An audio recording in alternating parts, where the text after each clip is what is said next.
Hey, what's happening, everyone? Welcome back to GA Fan TV. My name is Aaron, and Happy New Year. Happy New Year's Eve. I mean, by the time you're watching this video, it will be next year. I mean, that sounds crazy. I mean, how on earth are we in 2022? Do you know what? I remember when I was like 10 or 11 and they done the draw for the World Cup, and we found out it was in Qatar, a country I didn't even know existed at the time. And then you were like, Jesus, sure, 2022, that's a long, long time away. We don't need to worry about that. And all of a sudden, here we are, 2022. I mean, it still feels like we're in 2020. I mean, I still keep mixing up the years. I mean, it's absolutely bonkers. But 2021, look, listen, it had its thrills and spills. It had its ups and downs, I'm sure, for most people. And look, there certainly are more important things in life than GAA, football, sports, or whatever. And look, it was nice to see a bit of normality come back in 2021. But it is looking like we're kind of going back to this... this kind of downfall of lockdowns and all the rest. But you know what? We're obviously not here today to discuss that. We're here to look at the top 10 moments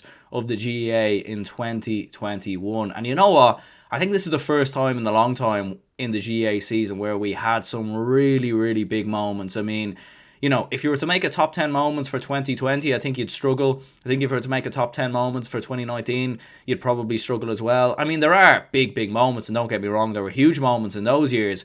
But like some of the big moments in 2021 would probably eclipse the number one best moment in 2020 or 2019. And that's how good of a year I feel that we had in the GAA. And let's not forget, for the first 5 months of the year, we didn't have any GAA whatsoever. So the fact that we were able to produce some very big moments in hurling and football, ladies football, camogie, at minor level, under 20s, club football, absolutely brilliant. And look, hopefully we can get, somewhere close to the drama in 2022, and hopefully we'll have more games in 2022 as well, and hopefully lockdowns and this disease and all the rest doesn't stop the brilliance of Gaelic games, because that is what we love to see, that is what we adore. And if you do love the content on the channel, I'd very much appreciate it if you could subscribe if you haven't already, leave a like, and let me know down in the comments below what was your number one GAA moment of 2021. Yes, that's right, we're going to be doing 10 to 1 in terms of ranking the top 10 moments of Gaelic games in 2021. Now, do bear in mind, this is my opinion, like this is not official or anything like that. I'm just a regular GAA fan, no different probably to yourself. But do let me know down in the comments below what was your number one, or have I left a big moment out here? And of course, let me know why as well. Like, feel free to, provide some context as to why you feel that particular moment that you feel was number one. But look, we're going to shut up talking now. Well, we're going to talk a bit more in a few minutes, but we're going to get into it now. The top 10 GAA moments of 2021. Let's get straight into it. Well, nowadays you got to have that because people nowadays. Before we get straight into the podcast, I just want to give a huge shout out to our sponsors, Declan Kirby GAA Star. Declan Kirby GAA Star Championship Journey. It's a series of GAA team children's books written by primary school teacher and GAA coach Michael Egan. You can check it out in the link in the description down below, of course, as well. Follow the trials and tribulations of Declan Kirby and his team at Smithgreen Gaelic Football Club, recently formed but promising GAA team. The book is now available in Easons and all good bookshops, so check it out in the description down below, and let's get straight into it. Let's get straight into it. Number 10, Loughmore-Castleiney, who won the Tipperary double. They won the Tipperary Senior Hurling Championship and the Tipperary Senior Football Championship. That is number 10. It's the only club achievement that I've made onto this list. Obviously, a lot of the club championships haven't concluded at the minute, so probably a lot of club achievements might be in the top 10 moments of 2022. I know that seems a long, long way away right now. But I think Loughmore-Castleiney have probably got the best club achievements, in my opinion, in 2021. To win the double in both hurling and football is nothing short of remarkable. And I know straight away you'd probably say, well, Kilmacud Crokes done the exact same in Dublin. But Kilmacud Crokes is probably, 5-6 times bigger than Loughmore-Castleiney in terms of club members. So an extraordinary achievement for Loughmore-Castleiney, it really is. And Kilmacud Crokes didn't have any dual players. I think they'd one dual player in Brian Sheehy, and he isn't even a regular starter for the footballers, and that's probably because he's playing with the hurlers. So that probably tells you the depth that both squads have, in my opinion. It's just an extraordinary achievement. It really, really is. When you think of the lack of training that they would have had, the lack of rest, I think John McGrath won man of the match in both football and hurling like 7 or 8 weeks in a row. Like, that is nothing short of remarkable. It really, really is. And, you look at the story of Loughmore-Castleiney as well. 2020, beaten in the hurling final, the Tipperary hurling final, by Killadangan in dramatic fashion. They conceded a last gasp goal that would have broke anyone's heart, really, if you were a Loughmore-Castleiney fan. They then went and lost the football final to Clonmel Commercials in similar fashion as well. And they regrouped in 2021. They had some tough fixtures. They had to beat some big teams en route to both the hurling and football final. And, they forced a replay against Turles Sarsfields. When they looked down and out, they turned it around. They forced the game to a replay, and they won the replay with a late point in that game as well. In the football final, they looked down and out as well, and then a last gasp goal from John McGrath, literally in the dying moments. I mean, you just couldn't write it at all. I mean, John McGrath, they'll build a statue of this man in Loughmore. Maybe they should start calling the place Loch McGrath, John McGo. I've seen all sorts of nicknames and all the rest for the McGraths. Extraordinary achievement, it really, really is. And as I said, for me, the best club achievement in 2021 goes to Loughmore-Castleiney. Feel free to disagree in the comments down below. I know Clough-Ballacolla achieved a lot in Laois and obviously went all the way to the Leinster Club Senior Hurling Championship final, so that was quite an extraordinary achievement for them.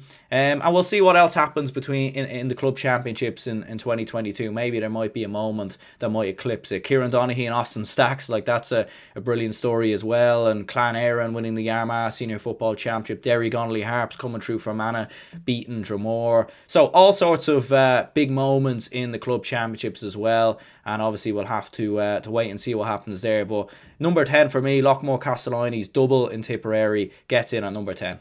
And in at number 9 is the Derry Miners, who won the All-Ireland Minor Football Championship for the first time since 2002. They won the delayed Minor Football Championship, the delayed All-Ireland Minor Football Championship, the 2020 delayed All-Ireland Minor Football Championship that took place this year. It was delayed due to COVID. And I know this is kind of a moment for 2020, they won the 2020 championship, but let's not forget, a lot of games were pushed forward, obviously, because of what happened, and this game did take place this year. And look, it's a huge achievement and it needs to be acknowledged. It can't go under the radar, in my opinion, even if there was another All-Ireland minor champion this year in 2021, which is Meath, and we will get onto that a little bit later. But I think it was the way that Derry won this, which was absolutely extraordinary. So, a campaign which lasted more than a year due to COVID-19. They beat Kerry by a scoreline of 212 to 114. It was Derry's first All-Ireland minor football title since 2002. Derry, who trailed early out in the second half, pulled it back with a goal late on from Lakeland Murray, and they looked like they were going to win the game. They looked home and hosed, they were cruising, but then a disaster at the back from the Derry keeper in the 59th minute, and it was turned in by Maurice O'Connell of Kerry into the empty net. Kerry led by 2 points in injury time. You felt like that was it. Kerry were going to win the minor title, another minor title for Kerry, but it wasn't over. A penalty in the dramatic moments, in the final moments. It was a foot block by the goalkeeper Sean Broderick, and upset Matthew Downey, the son of Henry Downey, the 1993 All-Ireland winner. He scored the penalty, and that was it. The last kick of the game, and Derry win the All-Ireland Minor Football Championship. And you know what? That kind of drama sort of set the tone for what we were about to have in 2021 in GAA terms, because this was the start of late goals, drama, all the rest. And what an achievement for Derry. And look, Derry had a fantastic year in general in 2021, you'd have to say so. Won every game in Division 3 of the National League, gave Donegal a really good push. You'd have to say, in that game in the Ulster Senior Football Championship. If there had been qualifiers, who knows how well Derry would have done. They're definitely a team that's on the rise at the minute, and look, it will definitely be a couple of years before we see these Derry Miners break into the Derry Senior Footballers, and maybe they won't.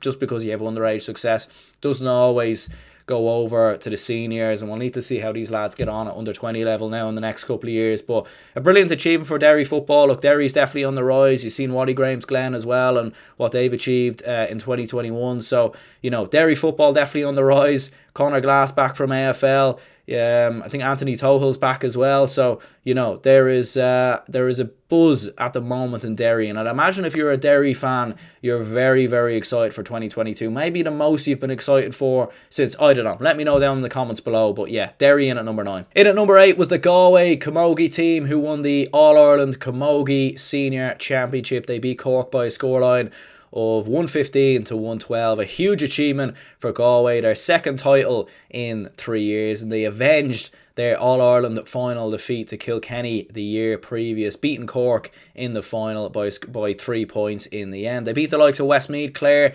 Kilkenny, Tip, and eventually Cork. They won all their games in 2021. A huge achievement for them. And some of the players that stood out in particular for Galway, the Galway camogie side in 2021, was the likes of Carrie Dolan, Siobhan McGrath, Ailish O'Reilly, and Niamh Kilkenny. Niamh Kilkenny, who's been doing it for years now for that Galway side. She's been a brilliant, brilliant heart of that Galway side in and around the midfield. I've been watching her play for that Galway side for years now, it seems. And you're looking at Siobhan McGrath, who scored 1-2 in the final. Ailish O'Reilly with 2 points. Carrie Dolan hit 6 points in there as well. So Galway definitely the dominant force in the camogie scene at the moment. A huge win, huge moment for them. Unlucky for Cork, who went on a brilliant run making the final, and I'm sure to be back even stronger in 2021. But a huge achievement for Galway. What a moment it was for them. And yeah, the Galway camogie side winning their second All-Ireland title in 3 years. Probably now the most dominant Galway camogie side we have ever seen. So a huge achievement for them, and they make it in at number 8. And in at number 7 is the rise of Cork hurling. And look, you can hate Cork all you want, and maybe sometimes as even here in Dublin, you like to banter Cork, and Cork and Dublin fans I've found down the years have definitely had a more friendly rivalry maybe than the likes of Dublin Mayo or Dublin Kerry. Maybe that's because Cork aren't that big of a threat in football, but they do tend to turn us over in hurling whenever we do come up against them, to be fair.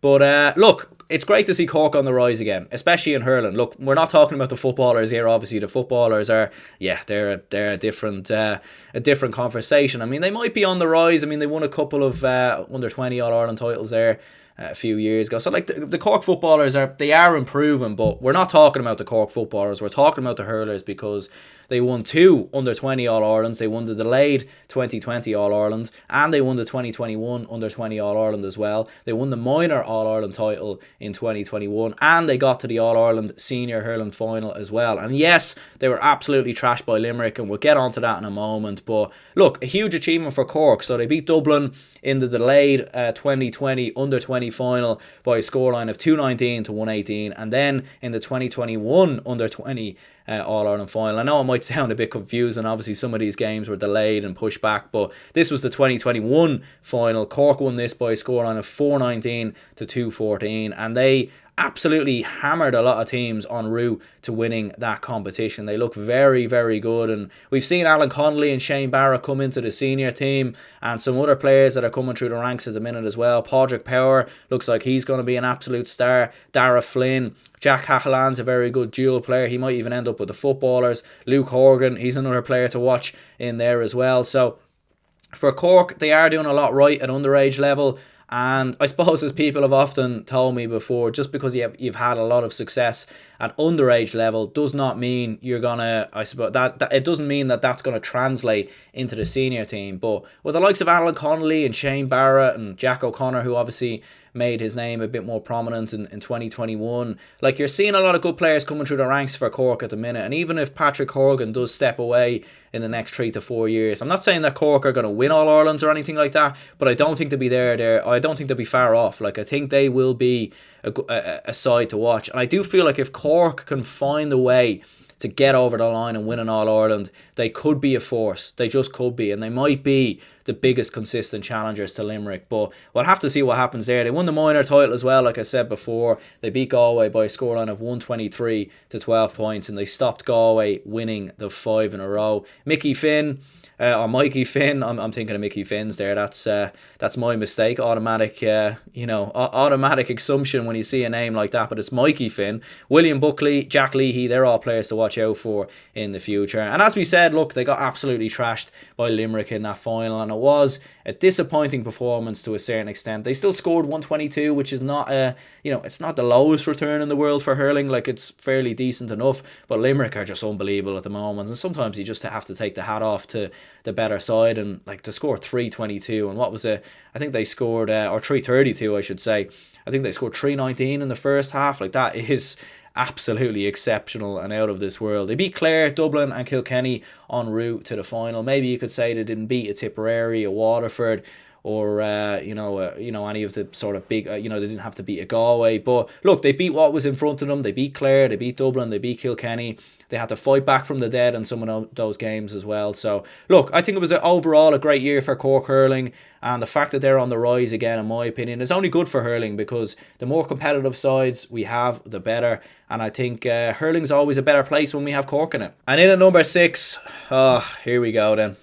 Here we go. Mayo. Mayo beating Dublin. It gets in at number 6. Look, if you're a Dublin fan, you'll probably argue the case that it probably shouldn't get into the top 10, or it should be lower, because Mayo didn't win the All-Ireland final. And if you're a Mayo fan, maybe you'd argue it should be higher. And look, it's funny, I have a load of notes written for all these top 10 moments. And for Mayo beating Dublin, I've nothing written at all, because, I still remember this, like it was yesterday. Unfortunately, as much as I want to forget it, I still remember it very, very well. I done a live watch along to the game, which actually done really, really well. It was actually one of my most viewed videos. So maybe Dublin should be beaten more often. But I'm just joking. I'm joking, by the way. But look, let's put this into context on why Mayo's win over Dublin makes it in at number 6. So if we go back to the start of the National League, we go back to the start of 2021, Dublin were heavy All-Ireland favourites. Everyone had Dublin as their favourites. They'd won 6 All-Irelands in a row. It didn't look like they were slowing down under Dessie Farrell. It didn't look like the retirements were getting to them. They were looking very good in the National League. Mayo were coming through Division 2, but they had a number of retirements, of course, at the start of the year. David Clark, Cathal Barrett as well. A lot of players stepping away. Couple of injuries in there, and then you have probably your best forward or your best attacking player in Cillian O'Connor get injured. A lot of people wrote Mayo off straight away. I still felt like they could come through Connacht, and I didn't write them off entirely, but I didn't expect them to beat Dublin and make an All-Ireland final, not from that moment in time with Cillian O'Connor getting injured. They fight back from the dead against Galway, having looked down and out at half time. Well, I suppose they weren't down and out, but they certainly looked like a beaten side at that moment in time.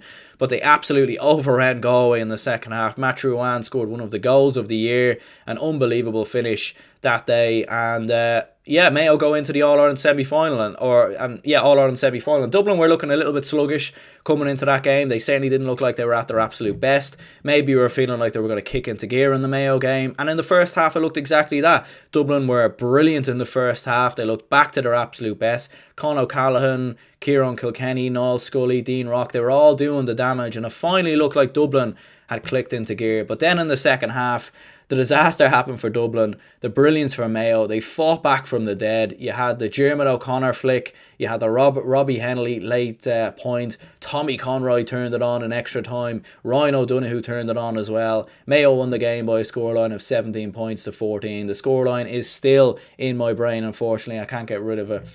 Even if I try. And look, it was a huge moment for Mayo, and I know a lot of people would say, yeah, they lost the All-Ireland final and all the rest, but they still beat Dublin. Like, they beat Dublin. That's a huge achievement. A side that has won 6 All-Irelands in a row. And let's put a bit of context into this as well. Let's imagine it was the other way around. Like, for Dublin fans who were watching this, imagine Mayo were the team that was beating you year in, year out, stopping you win that elusive All-Ireland title that you've been chasing for such a long time. Let's say Dublin had a 50-year drought or whatever, and they were chasing, or I suppose longer than 50 years, 60 years now.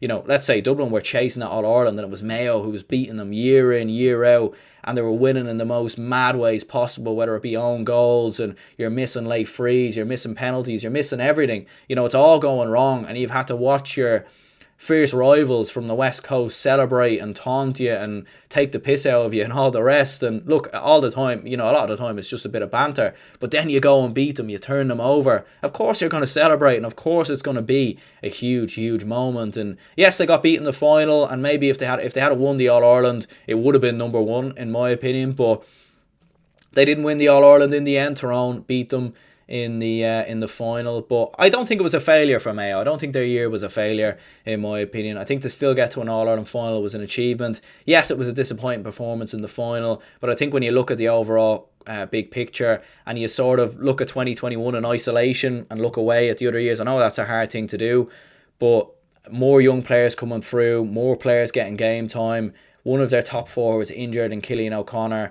Oisin Mullen was injured for the semi-finals. I know he's going to Australia, or so we're led to believe. So like things are positive for Mayo in 2022 in my opinion. I do think they'll be there or thereabouts. So yeah, Mayo beating the Dubs, it gets in at number 6. And in at number 5, it is the Meath Miners, who won their first All-Ireland Minor Football Championship in 29 years. An extraordinary achievement for Meath and a huge moment for Meath football as well. They beat Tyrone by a scoreline of 112 to 111, and as I said, it was their first All-Ireland minor title in 29 years. The likes of Oisin O'Murchu, Hughie Corcoran, Sean Emanuel, Sean Leonard as well, looking like potential stars for the future. Oisin O'Murchu scored 1-2 in that game. Hughie Corcoran with 3 points as well, and it was Sean Leonard who hit the point in injury time to win the game. They beat Louth, Dublin, Sligo, and eventually Tyrone. And I remember watching them in the game versus Dublin. I remember sitting down and watching that game, of course, as a Dublin fan, and Meath just blew Dublin out of the water. Like, it wasn't even a contest.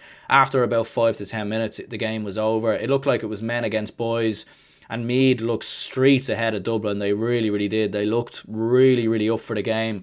And look, it's going to take a while before those footballers maybe transition into the senior team. They might, we'll see what happens with the under-20s. Obviously, the Meath under-20s, a lot of work needs to be put into them at the minute, and there needs to be development squads there, and these players need to transition into the under-20s and then the seniors, because, Meath have had a lot of very good players come through in the last couple of years, and they need to keep that up if they want to get back up to, I suppose, competing with Dublin year in, year out, not just for Leinster titles, but for All-Irelands as well. Like, Meath is a huge county and one of the most successful counties at winning All-Irelands in the competition's history at senior level. So they need to get it back up to that level, make no mistake about it. And this was a huge step for them, a huge win for them, 112 to 111, and Meath marching on. And yeah, Meath Miners winning their first All-Ireland Minor Football Championship in 29 years gets in at number 5. And I'm going to be honest, the next 3 were very, very hard to separate. For me, there's an obvious number 1, and we'll certainly get onto that later. But the next 3, 4, 3 and 2, the fourth, the third, the second best moments of GAA in 2021, very, very hard to separate. But in at number 4, I have the Limerick Hurlers winning the All-Ireland. And look, it wasn't that big of a surprise really that Limerick won the All-Ireland. Maybe it wasn't a big fairy tale story like some of the other All-Ireland wins on this list, but the performance in the final against Cork was honestly one of the best performances I've ever seen. It was probably the best GAA performance of 2021. Their first half performance was one of the best GAA performances of 2021. Like, if there was a performance of the year award or, something like that, I think Limerick would get it, because like, to produce a performance like that in an All-Ireland final on the biggest stage, when everyone's watching, when pressure is on, it was absolutely extraordinary. They blew Cork out of the water. If this was a world title fight, it would have been stopped in the first round. That's how good Limerick were in the first half. They were extraordinary.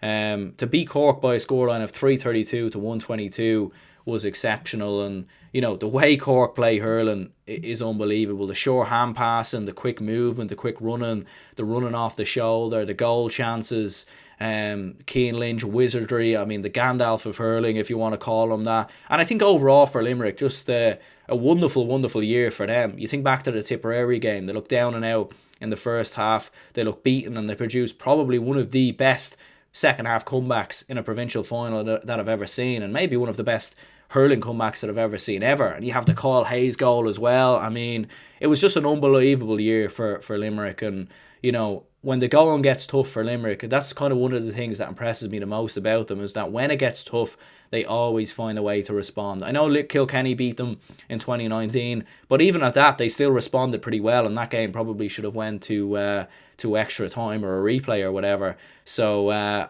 extraordinary stuff from Limerick. Paul Kinnerk, John Kiley, the job that they're doing at the moment is exceptional. I would hugely expect Cian Lynch to win Hurler of the Year. I mean, unbelievable stuff. And even defensively as well, Dan Morrissey, Sean Finn, Barry Nash, Nicky Quaid in goal. Like, these guys are probably up there with the best athletes in the country, and definitely in hurling at the minute. And it's very hard to see who will beat them in 2021. It's early days yet, and you would have to say Limerick are certainly the clear and obvious favourites, and I know a few people have compared them with the Dubs, and I can see the comparison all right, and maybe Limerick will win 5 in a row. I don't know. I think it's maybe a bit premature to start saying that so early on, but one thing is for sure, it's going to take one hell of an effort and one hell of a team to beat them in 2021, because they are clear and obvious favourites right now, and they are looking streets ahead of everyone. So Limerick, they get in at number 4, but in terms of the best individual performance of 2021, I think Limerick have it, in my opinion. But in terms of, obviously there was 3 other big moments, and unfortunately it in my opinion was a little better than Limerick in terms of how big of a moment it was in the GAA. But yeah, Limerick hurlers winning the All-Ireland in at number 4, their 3rd All-Ireland in 4 years, and just for that first half performance alone, absolutely exceptional. And in at number 3, it was the Offaly under-20 footballers who won their first All-Ireland since 1988. They won the All-Ireland by beating Roscommon by a scoreline of 114 to 111 in the final. A huge achievement for Offaly. Like, I mean, extraordinary stuff. I mean, I think they were beaten in the quarterfinals of the Leinster Championship the year previous. They really did come out of nowhere. And look, I know Shane Lowry has put a good bit of investment into Offaly GAA, and Offaly GAA are certainly on the rise at the minute. But, you know, Shane Lowry only started coming on board with the Offaly team, or, you know, Offaly GAA this year, you know. So, like, this isn't FIFA, or this isn't Ultimate Team where you just, you know, or a financial takeover in career mode where you just start going out and buying the best young players and then all of a sudden you're winning everything. This has been work that's been going in for years. You know, you're thinking of the chairman in there and the work that they've been doing and all the rest. I mean, an extraordinary achievement for Offaly football. Like, to win another 20 All-Ireland, that is a huge achievement for a county like Offaly. And as I said, the first time they done so since 1988, and they beat some big teams on the way as well. Like, they beat Wexford, Westmeath, Dublin, Cork, and eventually Roscommon. And Dublin and Cork have been the two sides that have been thereabouts in the under-20 football championship over the past couple of years. Cork won it 2 years ago. Dublin were in the final last year. So the fact that Offaly beat them en route to the final and beat a very good Roscommon side who came through Connacht, I think is extremely impressive. The likes of Jack Bryant, Cormac Egan, Aaron Callaghan, like, they have a lot of very good players coming through at the minute. And I think for Offaly in general, they're certainly a county that's on the rise. Their hurlers are on the rise as well, and obviously their senior footballers had a very good year in 2021, getting promoted from Division 3. So Offaly are looking very good for Division 2 in 2021. I would expect maybe Jack Bryan to come into that side. Maybe a few of the others will as well. But an extraordinary achievement for Offaly, and, you know, what a moment for them to win an All-Ireland. And huge for Offaly. So the Offaly under-20s make it in at number 3. And then at number 2, we have the Tyrone senior footballers who won their first All-Ireland since 2008. They beat Mayo by a scoreline of 214 to 15 points. A historic year for the Red Hand County. And like what I was saying before, there is an obvious number 1, and I'm sure a lot of you lads can probably already, a lot of you lads probably already know what it is by now.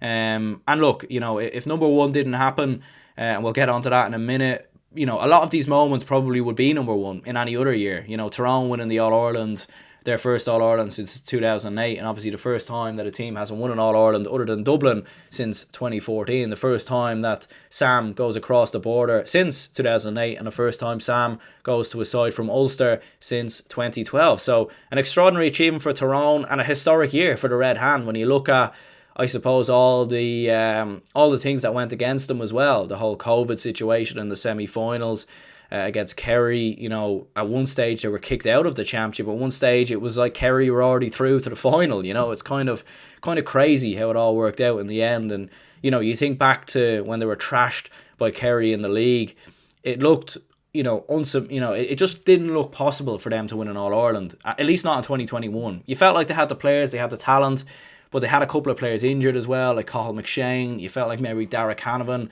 was still a bit young. New management coming in, like Brian Dooher and Fergal Logan, probably didn't have enough time on the training pitch with the players because of the lockdown and all the rest. It was going to be very, very hard for Tyrone to win an All-Ireland in 2021. I think a lot of people seen the potential, and I think a lot of people believed they'll probably win an All-Ireland at some stage in the next couple of years, or at least come close. They definitely have the potential to do so. But you felt like 2021, it was going to be too early. But we were wrong. They beat Cavan. They beat Donegal. Donegal were a side that were beating Tyrone year in, year out since 2018 about league and championship. They got over that voodoo. They beat them. They then went and beat Monaghan in the final. Very, very close game. Very tense. Tough game. But they won it in the end by a point. They came up against the favourites in Kerry, having been, looking like they were, I suppose, out of the championship because of COVID. They came back. They won that game in incredible circumstances as well. They then played a Mayo side who had beaten the Dubs. Mayo, I think in the bookies, odds were the favourites. I think, I had Tyrone to win the game. I think a lot of people had Tyrone to win that game. And Tyrone did beat Mayo in the end. They won that game 2-14 to 15 points.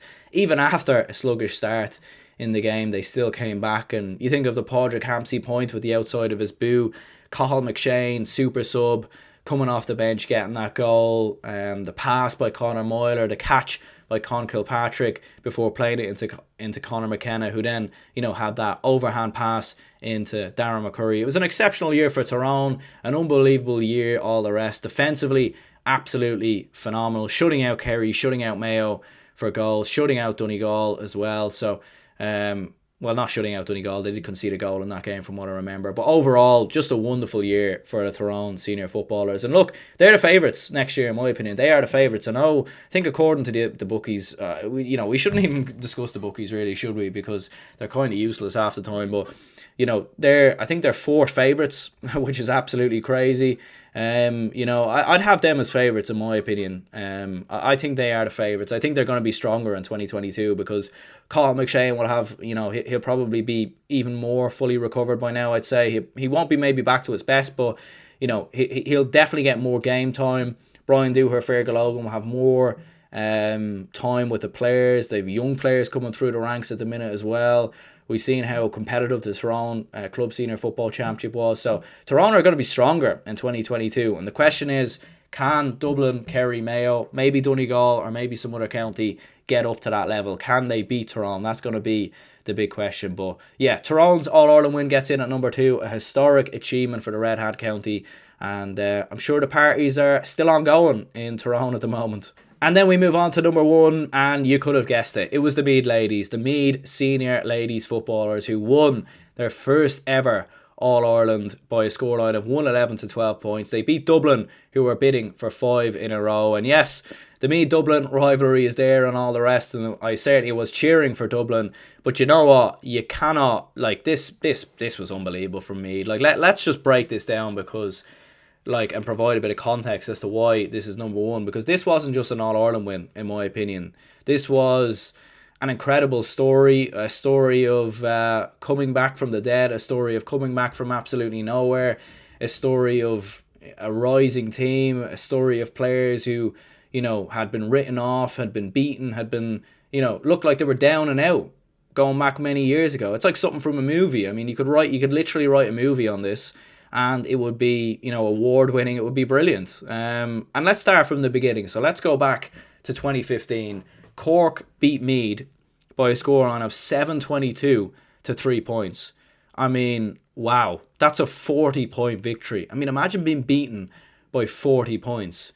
That is literally unheard of. That is unbelievable. That's just, crazy. And the likes of Vicky Wall, Shauna Ennis, Vicky Wall, who's currently being nominated for Sports Person of the Year. Maybe by the time this video is out, she will have won that award. For me, I think she should. Kate Byrne, she also played in that game as well. A 40-point loss, extraordinary. So they request to be relegated to intermediate level in 2016 so that they could rebuild. They felt that they couldn't rebuild in 2015, so they requested to be relegated. I mean, imagine requesting to be relegated. That kind of takes a lot of courage, doesn't it? Because you're saying, look, we're not good enough for this level right now, but we go down here, we have a strategy, we have a plan in place that could build us up, and maybe in a couple of years when we get back here, we'll be ready. I think it's actually a very smart decision in my opinion. Eamon Murray comes in as the manager, and straight away there's a notable improvement. They're starting to get a few more wins on the board. And of course playing in the Intermediate Championship, which is, I guess you could say, the second tier championship in ladies football. And they were beaten in the semi-final in 2017. And then they were beaten again in the final in 2018. And again, they were beaten in the final in 2019. So 3 years in a row, heartbreak at intermediate level. Certainly a lot of improvement, but they've been beaten 2 years in the final back to back. And they couldn't even get out of the second tier. And they were stuck in Division 3 back in 2019 of the Ladies Football League as well. And then this is where the fairy tale started to begin. So they went from Division 3 to Division 1 from 2019 to 2021. They won the intermediate title finally in 2020, just a year ago, beaten Westmeath. And you know, when most intermediate sides are promoted to the senior championship, usually their aim would probably be avoid relegation, you know, build, maybe win a couple of games, build a bit of momentum, you know, and focus maybe on the next years ahead. And maybe that was the aim, and I'm sure they probably just took it one game as it came. But incredible, like the way that they played at times, their modern style of football was exceptional. The drive and Vicky Wall runs, the Emma Duggan influence as well. Meath, unbelievable stuff, and they were a joy to watch at different times. And they get all the way to the semi-finals. They play Cork, the same team who had beaten them by 40 points just 6 years ago. And in incredible fashion, they beat them by 2 points in the semi-finals. And they didn't just beat them by 2 points in the semi-final, because they were trailing by 7 points in the final 5 minutes. They scored 2-1 in the dying minutes, one of them a penalty, and then they won the game in extra time. And they then play their fierce rivals Dublin in the final. Dublin, who had won the previous 4 All-Irelands, they were the dominant force. They were the side that were coming in as favourites, and Meath only go and topple the 5-in-a-row winners. And having won the Intermediate Championship last year, they then go and win the All-Ireland Senior Ladies Football Championship this year. I mean, to put things into context, it would be like, you know, I think a good example would be Westmeath. If they were absolutely trash, let's say, right, this year they have the Tier 1 and the Tier 2. Let's say Westmeath make it up to the Tier 1. Let's say they make it a Leinster final or something like that, and they get absolutely trashed. They get beaten by 35 points or 40 points or whatever, which, you know, it was only a couple of years ago, actually, the Westmeath senior footballers got absolutely trashed by Dublin. So it's not exactly inconceivable. And let's say they request to go into the Tier 2 Championship for the following year, you know, and they build. Maybe they have a couple of years of heartbreak. They get out of the Intermediate Football Championship. They then go in to the Senior Football Championship and win the All-Ireland for the first time in their history, beating Dublin and beating the sides, you know, beating the teams that had hammered them previously. I mean, it's incredible stuff. It's fairy tale stuff. It would be the equivalent of the Westmeath senior footballers, or Longford, or, you know, I don't know who else, maybe Fermanagh or something like that, winning All-Ireland. It would be incredible. It really, really would. And what an achievement, what an occasion, and what a spectacle for ladies football, which has definitely been brilliant over the past 5 to 10 years or so. We've seen some brilliant games, some entertaining games, some games that would definitely have you on the edge of your seat. And for me, undoubtedly the best GAA moment of 2021 has to go to the Meath ladies footballers, because I thought it was absolutely exceptional what they achieved. Some honourable mentions maybe that I didn't mention. Obviously the Sligo Miners, who won their first minor title in 50 odd years, I believe it was. So that was a huge achievement for them. Some of the club achievements that I mentioned already definitely deserve a mention. Like I said, Offaly getting promoted from Division 3 was a good moment. You could have Derry getting promoted as well, which was a huge moment. Other than that, I can't really think of any other sort of defining moments that really stand out in 2021. I feel like we've kind of covered them all there. There's nothing really that jumps out in my head. Maybe some individual goals or some individual moments definitely stand out along the way. But yeah, look, listen, we're going to go ahead and wrap this up here. Let me know down in the comments below what was your best GAA moment of 2021, and let me know why as well. Leave a like and subscribe if you haven't already. Stay tuned for more videos, more podcasts coming soon. My name is Aaron. I'll catch you all on the next one.